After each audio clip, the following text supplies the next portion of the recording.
کہ جتنی مجھے روٹی کھلاؤگی اتنی ہی اللہ تبارک و تعالیٰ تمہیں بیٹے دے گا۔ چنانچہ اس عورت نے 4 روٹی پکا کے جو ہے ان بزرگ کو دی، تو اللہ تبارک و تعالیٰ نے 4 بیٹے عطا فرما دیے۔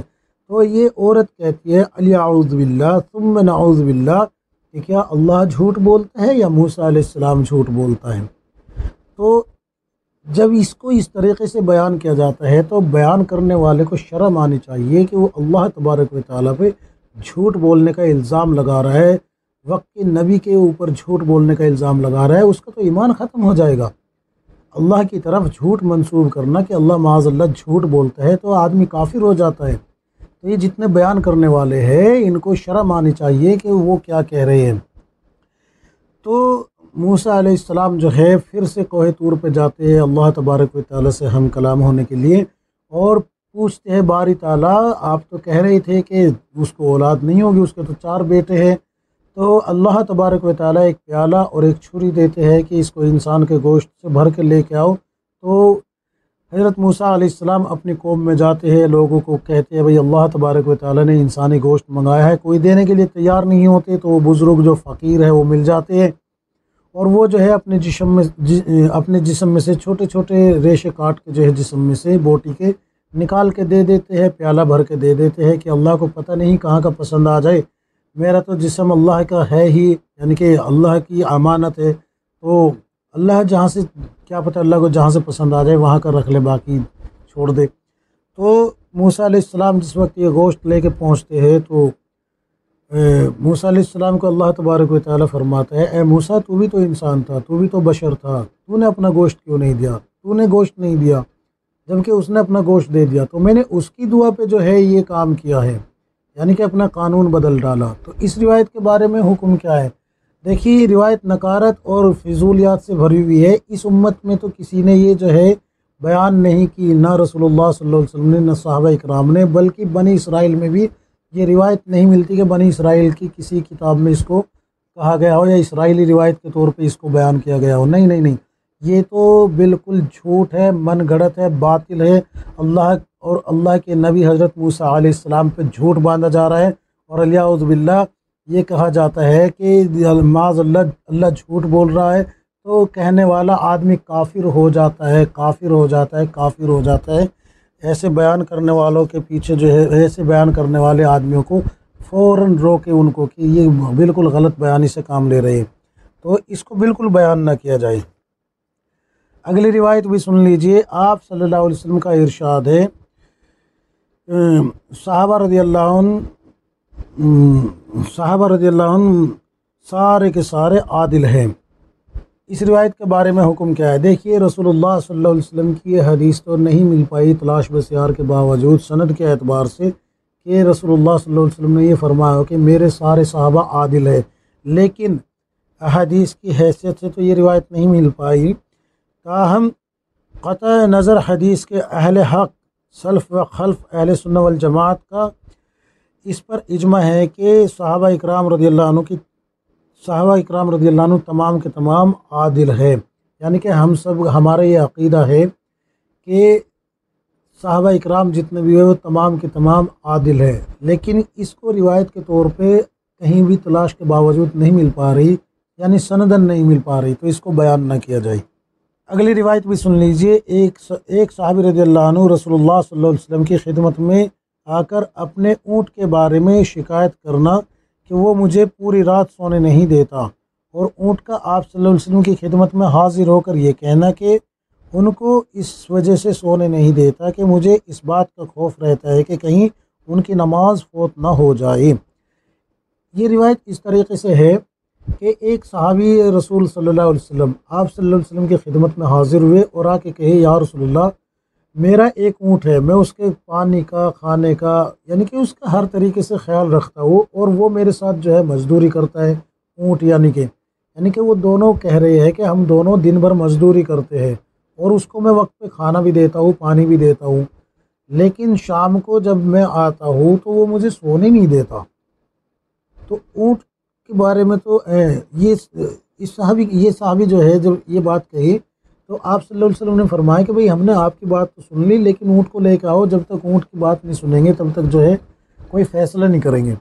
تو اونٹ کو لایا جاتا ہے تو اونٹ جو ہے آپ صلی اللہ علیہ وسلم کے سامنے اس طریقے سے بیٹھ جاتا ہے جیسے کہ تشہد میں بیٹھتے ہیں۔ تو آپ صلی اللہ علیہ وسلم اونٹ سے کہتے ہیں بھئی یہ تمہارا مالک تمہاری شکایت کر رہا ہے، وجہ کیا ہے؟ جبکہ یہ کہہ رہا ہے کہ اس کا دعویٰ ہے کہ یہ کھانا اور پانی تمہیں وقت پہ دیتا ہے، تمہیں آرام بھی وقت پہ کراتا ہے۔ تو یہ اونٹ جو ہے یہ کہنے لگا کہ یا رسول اللہ یہ بات بالکل صحیح ہے کہ یہ جو میرا مالک ہے، جو میرا آقا ہے، یہ مجھے وقت پہ کھانا بھی دیتا ہے، پانی بھی دیتا ہے، آرام بھی دیتا ہے، سب کچھ دیتا ہے، لیکن جس وقت مغرب کی نماز پڑھ کے فارغ ہوتے ہیں تو دن بھر کی تھکاوٹ کی وجہ سے یہ صحابی سو جاتے ہیں۔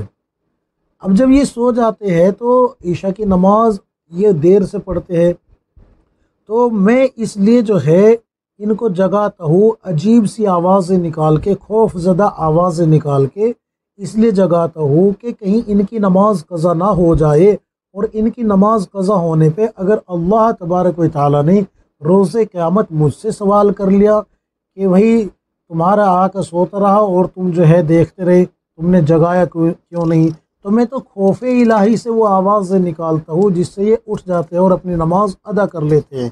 تو اس روایت کے بارے میں حکم کیا ہے؟ اس روایت کے بارے میں حکم یہ ہے کہ تلاش بسیار کے باوجود یہ روایت کہیں نہیں مل سکی، سندن کہیں نہیں مل سکی، لہذا اس کو بیان نہ کیا جائے۔ اگلی روایت بھی سن لیجئے۔ حضور صلی اللہ علیہ وسلم کا ارشاد ہے جو انسان بیوی بچوں کے ساتھ مل کر کھانا کھائے تو وہ دسترخوان سمیٹنے سے پہلے اللہ تعالیٰ ان کے گناہوں کو معاف فرما دیتے ہیں۔ تلاش بسیار کے باوجود یہ روایت سندن تاحال کہیں نہیں مل سکی، لہذا اس کو بیان نہ کیا جائے۔ اگلی روایت بھی سن لیجیے۔ جائز تمنا پوری نہ ہونے پر فقیر کا ٹھنڈی سانس لینا آدمی کی 100 سالہ عبادت کے برابر ہے، اور ایک مقام پر اس طریقے سے کہا جاتا ہے کہ فقیر کی دعا قبول نہ ہونے پہ ٹھنڈی سانس لینا اس کی تمام زندگی کی عبادت سے بہتر ہے۔ تو اس روایت کے بارے میں حکم کیا ہے؟ اس روایت کے بارے میں حکم یہ ہے کہ تلاش بسیار کے باوجود یہ روایت سندن تاحال کہیں نہیں مل سکی، البتہ اس کو ابو سلیمان دارانی رحمۃ اللہ علیہ کے قول کے طور پر جو ہے بیان کیا جاتا ہے، لیکن اس میں بھی جو ہے ایک بات ذہن نشین رکھے کہ کسی بھی عمل پہ صاحب شریعت ہی حکم لگا سکتا ہے کہ اس پہ ثواب ملنا ہے یا عذاب ہونا ہے۔ تو یہاں پر جو ہے جو حضرت سلیمان رحمۃ اللہ علیہ دارانی رحمۃ اللہ علیہ کے قول کے طور پہ اس کو بیان کیا جاتا ہے، تو یہاں پر بھی جو ہے 100 سالہ عبادت یا پھر جو ہے ساری زندگی عبادت کے برابر ثواب نہیں ثابت کر سکتے۔ کیوں؟ اس لیے کہ یہ صاحب شریعت نہیں ہے۔ صاحب شریعت کہتے ہیں نبی کو، نبی ہی حکم لگا سکتا ہے ثواب کا یا عذاب کا، سمجھ گئے نا؟ تو اس لیے آپ صلی اللہ علیہ وسلم کے انتصاب سے اس کو بیان نہ کیا جائے کہ کیوں، اس لیے کہ ملی نہیں۔ اگلی روایت بھی سن لیجئے۔ اللہ تعالیٰ کا رات کے وقت فرشتوں کی ایک جماعت کو حکم دینا کہ فلاں ناپید بندوں کو تھپکی دے کر سلائے رکھو اور فلاں محبوب بندوں کو پر مار کر تہجد کے لیے بیدار کر دو، اور فلاں مقرب بندوں کو کروٹ دے دو، وہ چاہیں گے عبادت کریں گے یا سوتے رہیں گے، میں ان سے راضی ہوں۔ دیکھیے اس روایت کو اس طریقے سے بیان کیا جاتا ہے کہ اللہ تبارک و تعالیٰ فرشتوں کی ایک جماعت کو زمین پہ بھیجتا ہے کہ جاؤ، اور جو رات بھر جاگ رہے ہیں اور لہو و لعب میں لگے ہوئے ہیں اور لغویات میں اپنے آپ کو ڈالا ہوا ہے، تو یہ جو تہجد کا وقت جہاں لوگ تہجد کے لیے اٹھتے ہیں، ان کو تھپکی دے دے کے سلا دو۔ یہ جو رات بھر جو ہے فاحش کاری میں، لہو و لعب میں، لغویات میں لگے ہوئے ہیں، ان کو تھپکی دے دے کے سلا دو۔ یہ ایسے بندے ہیں، یہ میرے سامنے کھڑے ہونے کے قابل نہیں ہے، میں ان کو جو ہے اپنے سامنے کھڑا ہونا دیکھنا بھی پسند نہیں کرتا، لہذا ان کو سلا دیا جاتا ہے۔ اور وہ بندے جو کہ عشاء کی نماز پڑھ کے سو جاتے ہیں، ان کو اللہ تبارک و تعالیٰ فرماتا ہے فرشتوں کو کہ ان کو اپنے پروں سے جگا دو تاکہ یہ تہجد پڑھ لے۔ پھر ایک جو ہے جماعت فرشتوں کی دوسری بھیجتا ہے اللہ تبارک و تعالیٰ دنیا میں، اور کہتا ہے کہ میرے مقرب بندوں کو اٹھاؤ، یعنی کہ ان کو کروٹ دلاؤ، اٹھاؤ کا لفظ نہیں، کروٹ دلاؤ۔ اگر وہ اٹھ جائے اور تہجد پڑھ لے تو بھی ٹھیک ہے، اور اگر کروٹ بدلنے کے بعد بھی سو جائے تو بھی ٹھیک ہے، کوئی دقت نہیں ہے، میں ان سے راضی ہوں اس حال میں بھی، یعنی کہ ان کے اس حال میں بھی میں ان سے راضی ہوں۔ تو اس روایت کے بارے میں حکم کیا ہے؟ تو اس روایت کے بارے میں حکم یہ ہے کہ تلاش بسیار کے باوجود یہ روایت سنداً تاحال کہیں نہیں مل سکی، اور جب تک اس کی کوئی معتبر سند نہ ملے رسول اللہ صلی اللہ علیہ وسلم کے انتساب سے بیان نہ کی جائے۔ اگلی روایت بھی سن لیجئے۔ نبی صلی اللہ علیہ وسلم نے ایک مرتبہ جہاد سے واپس تشریف لاتے ہوئے دریا کے کنارے پر پڑاؤ ڈالا۔ آپ صلی اللہ علیہ وسلم اپنی ضروریات سے فارغ ہوئے اور آپ صلی اللہ علیہ وسلم نے اسی وقت تیمم فرما لیا۔ ایک صحابی رضی اللہ عنہ نے عرض کیا، اے اللہ کے نبی صلی اللہ علیہ وسلم، وہ سامنے پانی ہے؟ فرمایا، ہاں، کیا معلوم کہ یہاں سے وہاں جانے تک میری زندگی ساتھ دے یا نہیں، اس لیے میں نے احتیاطاً تیمم کر لیا ہے۔ پھر آپ صلی اللہ علیہ وسلم نے جا کر وضو فرمایا اور نماز ادا کی۔ اس روایت کے بارے میں حکم کیا ہے؟ دیکھیے، تلاش بسیار کے باوجود یہ روایت تو نہیں مل رہی، اس خاص سیاق کے ساتھ نہیں مل رہی کہ اس طریقے سے آپ صلی اللہ علیہ وسلم نے کہا۔ البتہ مسند احمد جلد نمبر 4 میں آپ کھول کے دیکھیں، آپ کو اس سے ملتی ہوئی بالکل ہو بہو اسی کے آس پاس ملتی ہوئی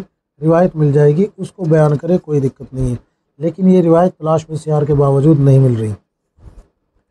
اگلی روایت بھی سن لیجیے۔ حضور صلی اللہ علیہ وسلم کا ارشاد ہے کہ جنتی جس وقت میں نماز پڑھتے ہوں گے، جب وہ وقت ہوگا تو جتنے جنت کے درخت ہوں گے، ان تمام درختوں کے پتوں میں سے اللہ اکبر کی آواز آنی شروع ہو جائے گی۔ جنتی بھی اللہ اکبر کہیں گے، حور و غلمان بھی اللہ اکبر کہیں گے۔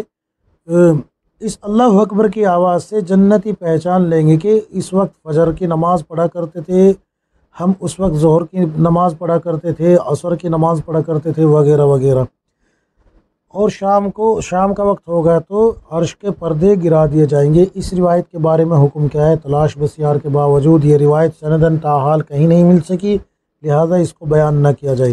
اگلی روایت بھی سن لیجیے۔ آپ صلی اللہ علیہ وسلم کا ارشاد ہے، جب عید کا دن ہوگا تو عید کے دن فرشتے اللہ رب العزت کی طرف سے ہر جنتی کے لیے ڈبے میں بند ایک تحفہ لائیں گے جو جنتیوں کو عطا کر دیا جائے گا۔ اس روایت کے بارے میں حکم کیا ہے؟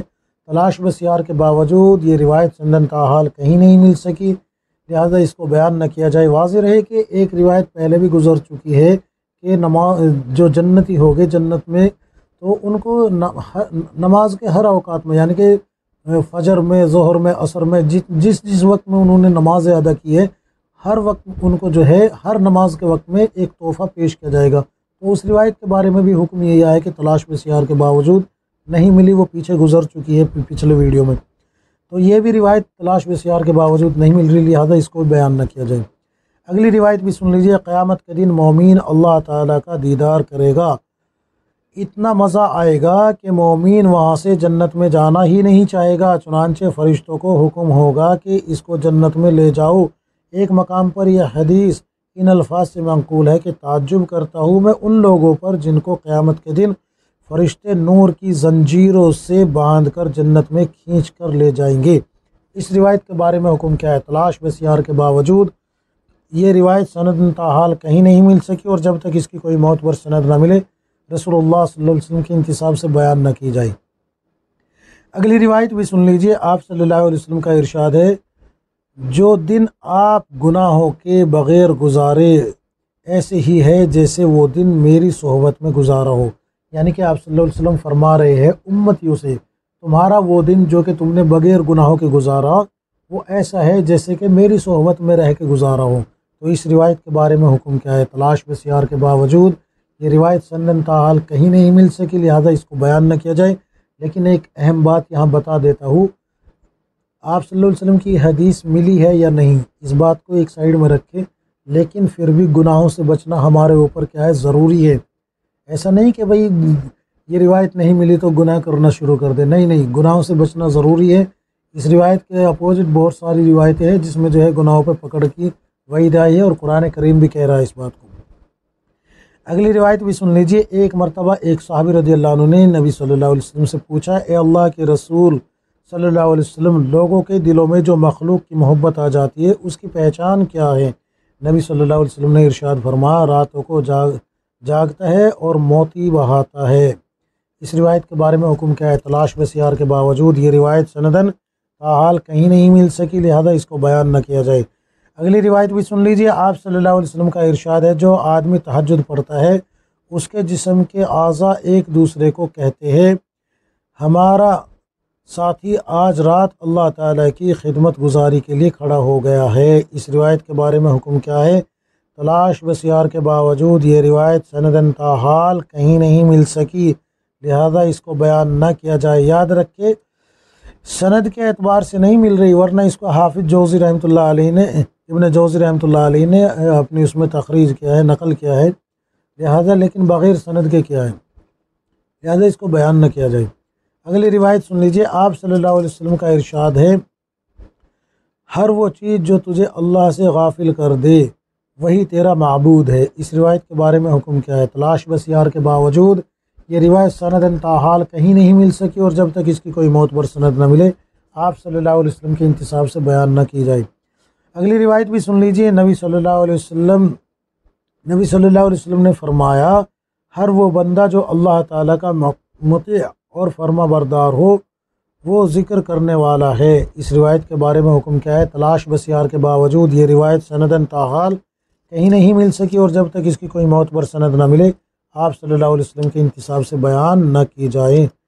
اگلی اور آخری روایت بھی سن لیجیے۔ اس کتاب کی آخری روایت ہے، آپ صلی اللہ علیہ وسلم کا دریا کے کنارے پر عصر کی نماز کے بعد اپنی امت کے لیے رو رو کر مغفرت کی دعا مانگنا، اور ایک چڑیا کا اپنی چونچ میں چند دانے ریت کے لے جا کر دریا میں ڈالنا۔ پھر آپ صلی اللہ علیہ وسلم کے پوچھنے پر جبرائیل علیہ السلام کا آپ صلی اللہ علیہ وسلم کو بتانا کہ جس طرح چڑیا کے ریت کے چند دانوں سے دریا میں کوئی فرق نہیں پڑتا، اسی طرح آپ صلی اللہ علیہ وسلم کی امت کے گناہ اللہ تعالیٰ کی رحمت کے دریا کے سامنے کوئی حیثیت نہیں رکھتے۔ اس طریقے سے اس کو کہا جاتا ہے کہ ایک مرتبہ آپ صلی اللہ علیہ وسلم کسی غزوہ سے واپس تشریف لا رہے تھے، ایک دریا کے کنارے آپ صلی اللہ علیہ وسلم نے جو ہے عصر کی نماز پڑھی، اور نماز پڑھنے کے بعد اپنی امت کے لیے رو رو کر دعا کی، تو ایک چڑیا وہاں سے گزری، مطلب ایک چڑیا نے ریت کے چند دانے اٹھائے اور دریا میں ڈال دیے، پھر اٹھائے پھر ڈال دیے، پھر اٹھائے پھر ڈال دیے، اس طریقے سے 3 مرتبہ ہوا۔ تو آپ صلی اللہ علیہ وسلم جو ہے اس چڑیا کی طرف متوجہ ہو گئے، تو حضرت جبرائیل علیہ السلام آئے اور آ کے کہنے لگے، اے اللہ کے پاک پیغمبر صلی اللہ علیہ وسلم، جس طریقے سے اس چڑیا نے ریت کے چند دانے دریا کے اندر ڈالے ہیں اور دریا پہ کوئی فرق نہیں پڑا، ویسے ہی آپ کی امت کے گناہ اللہ کی رحمت کے دریا میں کوئی معنی نہیں رکھتے، لہٰذا آپ پریشان نہ ہوئے۔ تو یہ روایت تو تلاش بسیار کے باوجود نہیں ملتی، لیکن مسلم شریف کی روایت ہے، پوری روایت پڑھ کے سنا دیتا ہوں میں۔ حضرت عبداللہ بن عمر بن عاص رضی اللہ عنہ سے روایت ہے کہ نبی کریم صلی اللہ علیہ وسلم نے ابراہیم علیہ السلام کے بارے میں اللہ تعالیٰ کے قول کی تلاوت فرمائی، اے میرے پروردگار، ان بتوں نے میرے بہترین آدمیوں کو گمراہ کر دیا، جو شخص میری راہ چلے گا وہ میرا ہے۔ اور حضرت عیسیٰ علیہ السلام کے بارے میں اللہ تعالیٰ کے اس قول کی تلاوت فرمائی، اگر آپ ان کو سزا دے تو یہ آپ کے بندے ہیں، اور اگر آپ ان کو معاف فرما دے تو آپ زبردست ہے، حکمت والے ہیں۔ اس کے بعد اپنے دونوں ہاتھ اٹھائے اور فرمایا، اے اللہ میری امت اور سسکیاں لی، تو اللہ تعالیٰ نے ارشاد فرمایا، اے جبرائیل محمد صلی اللہ علیہ وسلم کے پاس جاؤ، حالانکہ آپ کا رب خوب جانتا ہے، اور پوچھے کہ آپ کو کیا چیز رلا رہی ہے۔ جبرائیل علیہ السلام آپ صلی اللہ علیہ وسلم کے پاس تشریف لائے اور اللہ تبارک و تعالیٰ کا یہ پیغام پہنچایا اور پوچھا کہ آپ کو کیا چیز رلا رہی ہے، تو اللہ کے رسول صلی اللہ علیہ وسلم نے فرمایا، میری امت کا غم۔ تو اللہ تبارک و تعالیٰ نے جبرائیل علیہ السلام کو پھر بھیجا اور کہا کہ جا کے یہ کہہ دو کہ ہم آپ کو آپ کی امت کے بارے میں خوش کر دیں گے۔ تو یہ مسلم شریف کی روایت ہے، اس کو بیان کرے کوئی حرج نہیں ہے، بہترین روایت ہے، صحیح روایت ہے۔ لیکن پیچھے جو روایت گزری ہے کہ آپ صلی اللہ علیہ وسلم دریا کے کنارے پہ جو ہے اس طریقے سے دعا کر رہے تھے، تو وہ روایت سندن تاحال کہیں نہیں مل سکی، لہٰذا اس کو بیان نہ کیا جائے۔ میرے محترم عزیز ساتھیوں، بزرگوں، آپ حضرات سے دعا کی درخواست ہے، طبیعت شدید خراب ہے، بولا بھی نہیں جا رہا، بار بار اٹک بھی رہا ہوں، تو اس لیے آپ حضرات سے دعا کی درخواست ہے، دعا کیجیے اللہ تبارک و تعالیٰ مجھے شفا عطا فرما دے اور ہم سب کو کتاب و سنت کے مطابق زندگی گزارنے کی توفیق عطا فرمائے، آمین یا رب العالمین۔